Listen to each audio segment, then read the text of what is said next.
What can you tell us? This season is so much darker and so much more complicated. There's more of the family. What can you tell us about this season? Well, I think that season one was very much, for me anyway, season one was about a mother who's she's hidden as a witch, and she doesn't tell her two daughters that they have witches' powers. So season one was very much about them discovering that, how they felt. Some of them are cross with the mom, or one of them in particular is cross with the mother. The other one sort of doesn't really want life to change. So season one is a little bit lighter. Now in season two, they've kind of come to terms with their powers, and they're more connected to their power, so they in all are more in their groove and more powerful, so that opens up for it to be darker.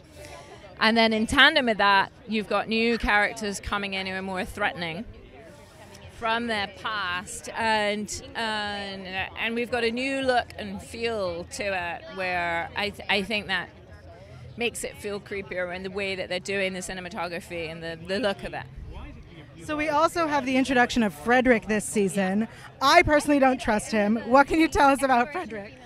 Well, I sort of put a lot of thought into the fact. I think Joanna has darkness in her past herself.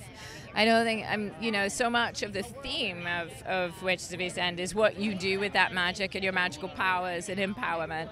And I think Joanna feels so much guilt about the fact that she couldn't help her child, even though he was turning against them and betraying them in his darkest hour, which I think I can relate to as a mother, that you would just feel awful about that. And she's been separated from him, and she's kept the key that for years and decades and centuries that has given her potential access to him.